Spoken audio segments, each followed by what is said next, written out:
A ver, Iñaki, en tu comparecencia ante la Comisión de la Verdad, ¿ante quién o quiénes hablaste y de qué? Carlos, hubo ya 2 acercamientos, 2 comparecencias ante esa instancia. La comisión como tal está conformada por distintas personas, por distintas autoridades, tal como lo prevé el decreto presidencial que da origen a la misma. Quien la encabeza es el subsecretario, el licenciado Alejandro Encinas, pero también hay representantes de otras instancias, de otras autoridades. Hay gente de la Oficina del Alto Comisionado de Naciones Unidas, están presentes los organismos no gubernamentales que asisten a las víctimas directas e indirectas de los hechos, está también personal, en algunos casos, de la Comisión Nacional de los Derechos Humanos, y desde luego hay una comisión de padres de familia. Ya tuve yo la oportunidad de platicar con ellos, reitero, en 2 distintas ocasiones. Fueron reuniones formales, serias, en algún momento ríspidas, se entiende. Fuimos cuestionados ampliamente por cuanto hace a nuestra actuación el exgobernador Ángel Aguirre, el exsecretario de Seguridad Pública, el exsecretario general del Gobierno del Estado de Guerrero. ¿Comparecieron juntos o por separado?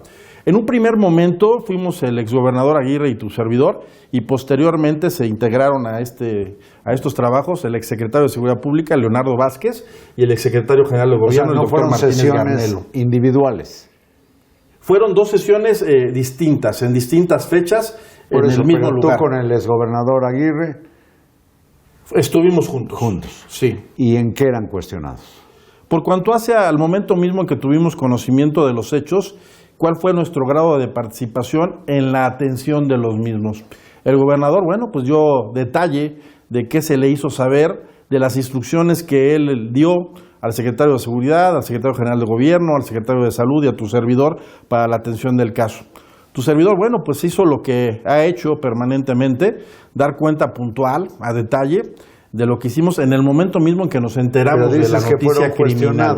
¿No les creyeron o les creían o terminaron en la duda o convencidos? Hay aspectos, creo yo, que no han quedado del todo claros. ¿Cómo cuáles? Advierto que hay mucha confusión o desinformación por cuanto a las funciones, a las tareas, a las facultades que son inherentes a cada autoridad. A la fecha no queda claro que el Ministerio Público no es una autoridad de carácter preventivo, que el Ministerio Público actúa en razón de hechos Crímenes o delitos consumados. Sí. Como Y consecuencia, además hay distintas jurisdicciones, no es lo mismo el Ministerio Público Estatal que el Ministerio Público Federal, por ejemplo. es correcto. O la Policía Preventiva. Así es. En ese sentido, bueno, yo me he dado a la tarea de establecer el momento mismo en que la Procuraduría, Fiscalía a mi cargo, tuvo conocimiento de los hechos. Yo sé que cuesta mucho trabajo creerlo o aceptarlo, pero así fue y está debidamente documentado. Es que también explicablemente para las víctimas o para quienes reclaman o reclamamos que se procure y se imparta justicia, pues decimos, la justicia tiene que venir del gobierno y lo injusto lo está tolerando el gobierno. Y nos vale, yo creo que justificadamente, si es municipal, estatal o federal. Sin duda, pero por algo hay algo que se llama jurisdicción, por ahí hay algo que se llama competencia, por ahí hay algo que se llama fuero. ¿Y les quedó claro en la Comisión de la Verdad tu papel o no? Entiendo yo que sí. Hay una duda, si se quiere, reciente, por cuanto a si existió o no participación de elementos de la Policía Ministerial del Estado de Guerrero en los hechos. Que esa estaría a tu cargo. Exactamente. No hay un dato certero, no hay un dato contundente sobre el particular. El día que comparecí, así lo expuse. E incluso me remití al resultado de la investigación de la Comisión Interamericana, del grupo de expertos, al resultado que arrojó una recomendación por parte de la Comisión Nacional de los Derechos Humanos, señalando que en ninguno de esos casos hay un señalamiento preciso por cuanto a la intervención de la policía por ministerial. Una confusión, no se sabe precisamente si eran policías ministeriales. No se sabe si eran ministeriales o si eran elementos de protección civil. Hay una confusión por el protección civil no estaba bajo tu mando. No, era una cuestión municipal.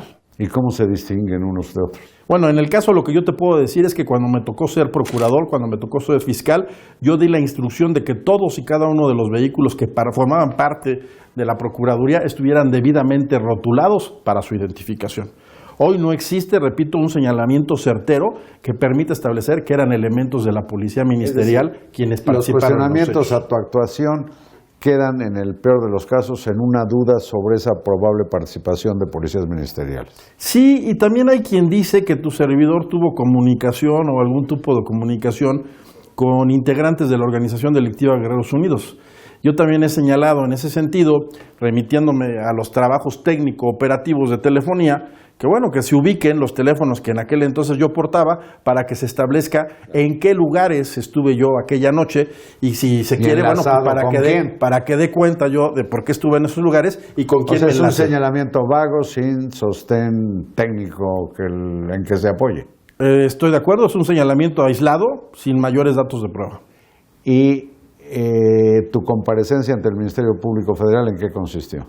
Retomamos algunos de los aspectos planteados en la Comisión para la Verdad y el Acceso a la Justicia.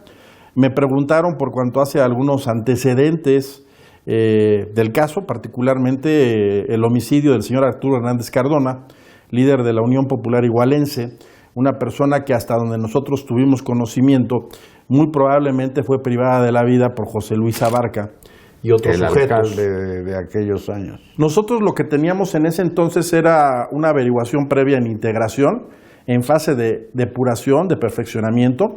Nos estábamos allegando de los elementos que estimábamos necesarios para, en su caso, ejercer acción penal. Estábamos trabajando de manera muy estrecha y coordinada con la PGR, particularmente con la CIEDO sobre el particular. Y bueno, lo que no encontramos en aquel entonces fue los elementos necesarios para ejercer esa acción. Repito, era una averiguación que se estaba trabajando y que como tal, bueno, no desatendimos. Tan es así que hay testimonios ahí relevantes que nos permitieron establecer cuál fue o cómo era, si tú quieres parcialmente, el modus operandi de los Guerreros Unidos, cómo estaba conformada esta organización, quiénes eran sus cabezas visibles. Ahí un aspecto aquí bien importante a tomar en cuenta y que creo que ha sido soslayado por las autoridades jurisdiccionales que han conocido del caso por cuanto a los antecedentes del mismo, se detalla quiénes eran los líderes de esta organización, repito, y entre otros se menciona a Gilardo López Astudillo y se menciona cómo era que operaban los municipales al servicio de esta organización delictiva. Esto que señala el abogado Iñaki Blanco es muy relevante en el caso Iguala porque parece ser que algunas consignaciones de personajes relevantes, criminales, los consignados, no se les dio el contexto de delincuencia organizada suficiente para ser tomado en cuenta por los juzgadores, ¿no? Mira, yo de lo que advierto, y es información parcial en razón de trascendidos, creo que hubo un inadecuado diseccionamiento, discriminación del cúmulo o de los datos probatorios. ¿A qué me refiero con esto? Cuando tú integras un expediente, una averiguación previa, una carpeta de investigación, bueno, pues realizas una serie de actuaciones, de diligencias, cuyo principal propósito es acreditar que tal o cual persona sea parte de una organización delictiva y cuál es el grado de participación de la misma al interior de esta organización. En el caso, a mí lo que me parece es que no se le aportaron, por lo que yo he leído en las sentencias, a los jueces la totalidad de las actuaciones, sino extractos de las averiguaciones previas.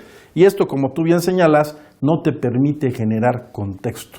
Es obvio que existen los Guerreros Unidos, es obvio que es un tema de delincuencia organizada. Sin embargo, los jueces aluden que no se les aportaron los elementos, los datos de prueba necesarios para tener por acreditados estos aspectos. Qué barbaridad. Bueno, el caso es que a poco más ya de 5 años de la noche aquella terrible de Iguala, pues me imagino mucho más improbable que llegue a establecerse con precisión el destino de esos muchachos. Y según sé, las primeras 48, quizás 72 horas de ocurrido un crimen son decisivas para saber qué pasó. Entre más se prolonga el tiempo, es más difícil conocer la verdad, ¿no? Sí, coincido contigo, aun cuando, bueno, es uno de los propósitos si no es que el principal objetivo de la Comisión para la Verdad y el Acceso a la Justicia, de la Fiscalía General de la República, que hoy tiene a su cargo la investigación, porque no olvidemos que ejerció la facultad de atracción. Y es una investigación que ha seguido abierta desde siempre. Así es, que es la instancia competente para conocer de ella. Pero algo bien importante por cuanto a lo que tú señalas, las 48 horas. No olvidemos que en aquel momento no se sabía a ciencia cierta cuántos estudiantes habían acudido a la ciudad de Iguala. No olvidemos también que en un primer momento, cuando a mí se me hizo saber que había estudiantes dispersos en esa localidad, más de di 50. la instrucción de que armáramos un operativo de búsqueda y encontramos a 68 en distintos lugares.